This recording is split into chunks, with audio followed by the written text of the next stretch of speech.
राजद नेता और बिहार विधानसभा में नेता प्रतिपक्ष तेजस्वी यादव ने नीतीश कुमार के राज्यसभा सांसद के तौर पर शपथ लेने पर कहा, ये तो एक औपचारिकता है और ना चाहते हुए भी वो ये कर रहे हैं।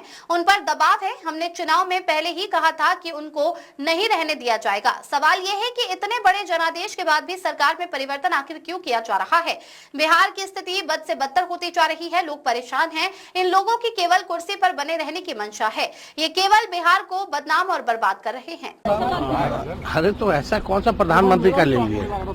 हम तो पहले भी कह रहे थे भाई ये तो औपचारिकता है, ना चाहते हुए भी वो कर रहे हैं, तो दबाव तो उन पे है ही ना। चुनाव में हमने पहले कहा था कि उनको नहीं रहने दिया जाएगा। आप लोग उस समय एनडीए के नेता क्या बोलते थे? 25 से 30 नीतीश, नहीं ना? तो झूठ तो बोला उन लोगों ने। बात सवाल ये है, कितना बड़ा मैंडेट के बाद भी सरकार में परिवर्तन किया जा रहा है, आखिर क्यों? यही इच्छा होती तो चुनाव से पहले भी तो बोल सकते थे। तो अचानक से सीएम का ओथ लेने के बाद तो उनकी इच्छा नहीं जगी होगी। वो तो इच्छा थी नहीं उनकी, ये तो थोपा गया है जो बातें आ रही हैं। तो हम लोग पूरी तरीके से जो है वो क्या करते हैं नहीं कर रहे।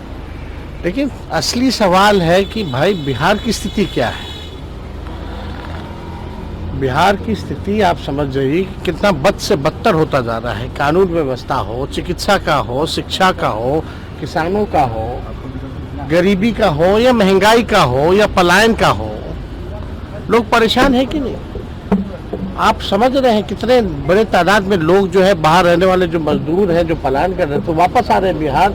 गैस की किल्लतों की वजह से नौकरी पे आंच आई हुई है। उसके लिए बिहार की सरकार ने कोई व्यवस्था की है क्या? कोई चर्चा की है क्या?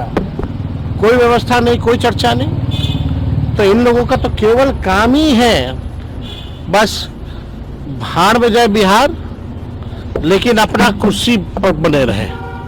तो इन लोग की यही मंशा है। हम लोग टीआरई वाले पे हमने कल भी लिखा है, कितने ईमानदारी से हम लोगों ने जो कमिट किया उस काम को हम लोग जो है पूरा किया। आज कहाँ क्या हो रहा है उसमें? कहाँ नौकरी पे कोई बात हो रही है? तो ये लोग काम करने वाले थोड़ी हैं। ये लोग तो केवल बिहार को बदनाम कर रहे हैं और बर्बाद कर रहे हैं पूरी तरीके से। अब बताइए, सरकार आएगा तो जो आएगा भी कौन मुख्यमंत्री बनेगा नहीं बनेगा? जनता का मैंडेट है क्या? बिना जनता तो किस प्रकार का लोकतंत्र है भाई? का मैंडेट ही नहीं। जनता जिसको चाहती है वो मुख्यमंत्री हो ही नहीं रहा है, तो क्या मतलब रह गया?